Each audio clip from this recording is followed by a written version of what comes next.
ازيكم يا جماعة؟ عاملين ايه؟ يا رب تكونوا بخير وكل سنة وانتم طيبين، ويكون رمضان حلو على الناس كلها ان شاء الله. كده يا جماعة انا كنت ناقعة فاصوليا ولوبيا من بالليل، تعالوا بقى نغسلها مع بعض كده. بشطف، انا كنت ناقعهم من بالليل فلازم تغسليها عشان لو فيها اي حاجة تبقى ايه، خلاص انت كده غسلاها وتبقى زي الفل. لما تنقعها من بالليل سواء لوبيا او فاصوليا مش هتاخد منك وقت خالص، يعني مش هتكمل 5 دقايق على النار. انا من ساعه، من السحور يعتبر من الساعه 3 وانا نقع الفاصوليا واللوبيا. جهزت السحور ورحت جايباهم ونقعتهم بشويه ميه من الحنفيه عادي، مش ميه سخنه عشان مش مستعجله عليها. كده خلاص انا بقى احط عليهم شويه ميه سخنين عشان احطهم على النار. يا جماعه كانت لحمه عندي في التلاجة طلعتها، قلت اطلعها تفك كده عشان ايه لما اجي اعمل اكل تكون فكت، انا مش مستعجله عليها جدا. بس قلت شويه ميه كده تتفك عشان اعرف اقطعها او اغسلها بالمعنى صح. دي كده شنطه قوطه. طبعا هتقولي القوطه صفرا، لا انا اللي فيها محتاجه الجامده والمستويه اخدها اعمل بينها الاكل. العيشه بتدن، الله اكبر الله اعظم. كده يا جماعه بنقي القوطه بقى ايه، اللي هي الصغيره اللي انتوا شايفينها قدامكم ديت. بحب انقيها اخللها، بتبقى طعمها جميل جدا، اللي هي الصغيره اللي عامله زي البليه دي او زي اللي انا بحطها في الطبق دي. دول لقيتهم صفر قوي، ما رضيتش احطهم مع الطبيخ عشان خاطر هم صفر قوي وكمان جامدين. انما انا لقيتها يعني تستحق تتفرم في الخلاط عملتها. متنسوش يا جماعه اللايكات عشان فيديوهاتنا دي توصل للناس كلها. كل ما الفيديوهات بتاعتي تعلى كل ما انتوا بتشجعوني، كل ما هعمل معاكم حاجات احلى. وكل حاجه هعملها في رمضان لو يعني ممكن ايه، مش كل يوم عامه ان انا اعرف انزل فيه حاجه. اليوم اللي انا هعمل فيه عامه اي حاجه حلوه هنصورها وانزلها لكم. كده بقى جايبه بصل صغير احطه في الشوربه، وبصل كبير هعمل بيه التقليه بتاعت الفاصوليا واللوبيا. الفاصوليا واللوبيا عامه بيحبوا التخديعه تقيله، تبقى طعمها حلو كده.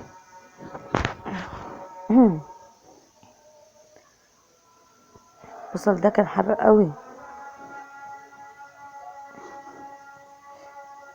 بصوا كده انا خدت بقى خلاص اللون بتاع الطبيخ، كده انا بعمل بتوع الشوربه.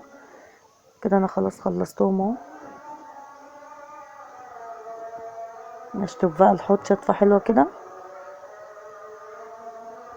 نغسل البصل. تعالوا بقى معايا اوريكم الفاصوليا واللوبيا اهو. بصوا خدتش ثواني على النار، على ما عملت القوطه وعملت البصل مكانتش خدت اي حاجه. كده بقى انا هفرم القوطه، وحطيت البنجرية على فكرة من تحت.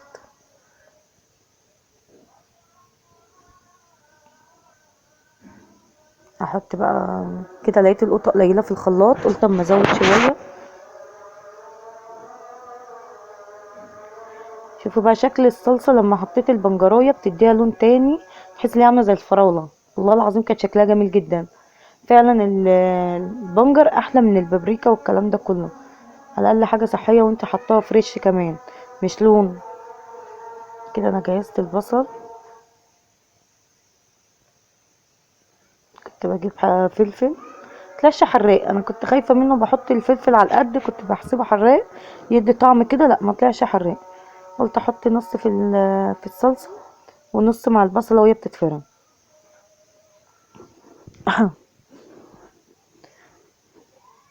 بجيب حاجه احط فيها الصلصه. بصوا بقى شكل القطه طبعا مش باينه قوي في الكاميرا، بس والله العظيم كانت حمرا جدا. كمان لما غليت على النار لونها بان اكتر. كان فاضل حبايتين قطه نسيتهم في الطبق ورحت فرمه. كده بقى افرم البصل معاكم بالفلفل. حطيت حته فلفل يعتبر نص قرن فلفل حراق، بس ما طلعش حراق سبحان الله. انا بحب الطبيخ يبقى فيه سنه الحرقان دي، بيدي طعم حلو. كده انا فرمت البصل. كانت بديه عندي من بدري قوي، لما باظت كنت زعلانه عشانها. خليت كريم عملها لي صلحها، بس بقى صوتها مستفز قوي. كده بقى انا السمنه دي انا اللي مسيحاها، خدت هنا بتاع قيمه معلقتين وهنا برضو قيمه معلقتين، عشان اعمل التقليه. كان المفروض اعمل تقليه واحده، بس انا حبيت اقسمهم على حلتين بدل ما اعملهم وارجع اقسم واشيل. لا، خليتهم دي لوحدها ودي لوحدها.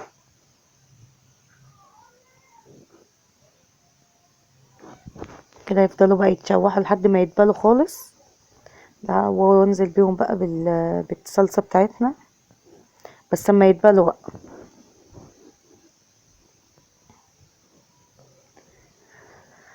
متنسوش تدعوا لابويا بالرحمه هو وأمة محمد أجمعين، وربنا يرحمه يا رب ويجعله من أهل الجنة. متنسوش والنبي الدعاء ليه. بس كده البصل اهي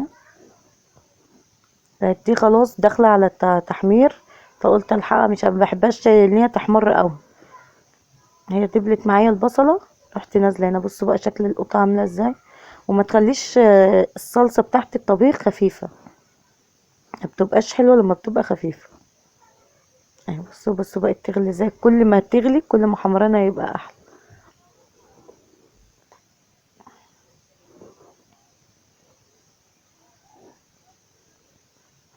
كده بقى انا هحط التوابل بتاعتنا دي. كده السبع بهارات: فلفل اسود، شوية كمون، ده دجاج سايب بحط كده معلقة، وشوية ملح، وندعة شطة برضو ما طلعتش حراقة. انا حطيت فلفل وحطيت شطة برضو ما طلعتش حراقة. والله ده انا قصده ان هي تيجي حراقة مش هتيجي. بصوا كده. كده انا حطيت اللوبيا، مش هزود بقى اي حاجة ولا هحط شوربة، ان كان لسه بدري قوي على المغرب.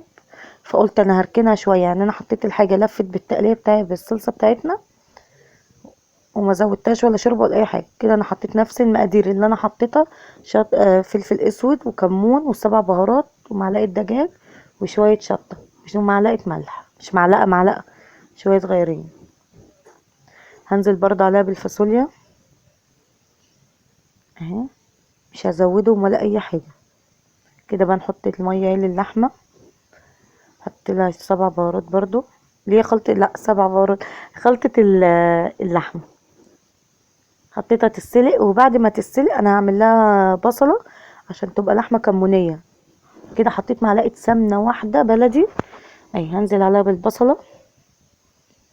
كان لازم احط معلقه سمنه عشان خاطر انا سويت اللحمه في الشوربه، فيعتبر اي نوع دهان فيها نزل. فانا ايه، حطيت لها معلقه سمنه عشان تتشوح البصلايه كده وتدبل معانا. بصوا هجيب اللحمه اهي. جربي الطريقه دي هتعجبك جدا. في ناس بتسوي اللحمه مع البصله تبقى كمونيه كمونيه، انما ديت انا كنت محتاجه الشوربه عشان شويه الرز. بحب بس الرز بشويه الشوربه بتاعت اللحمه. بنقي كام حته كده عجبوني اللي انا احطها مع اللوبيا، اللي هي زي الملبسه كده. خدتها حطيتها مع اللوبيا تستوي معاها وتاخد غلوه مع الطبيخ. انا عامه بحب اللحمه في الطبيخ، فعشان كده خدت كام حته وحطيتها. والله العظيم كان الاكل زي العسل. بصي رشه كمون، رشه فلفل اسود، لا دي السبع بهارات بس متلخبطه فيهم قوي. شطه، فلفل اسود. انا بحب اجيب التوابل خشنه وانا اللي بعملها في البيت. الناعمه بتجيبيها تحس ان هي داخلها لون مش حلوه. بص بقى عملت بقى شويه بتنجان مخلل وشويه فلفل وقوطه. دي القوطه اللي انا خللتها، اقسم بالله كانت طعمها جميل جدا. تعالوا بقى اوريكم الاكل بتاعنا. دي اللحمه اهي، بصوا بقت عامله ازاي. اديتها شويه شوربه على فكره. وهنا اللوبيا لما حطيت فيها حتتين اللحمه. يا رب كده يكون الاكل عجبكم. واللي اول مره يشوف القناه بتاعتنا ينزل يشترك في القناه ويفعل الجرس عشان يوصل لكم كل جديد. وكل سنه وانتم طيبين، وسنه سعيده علينا وعليكم وعلى امه محمد اجمعين. بس كده الاكل انا عملته بدري والله العظيم عشان الحق انزله لكم.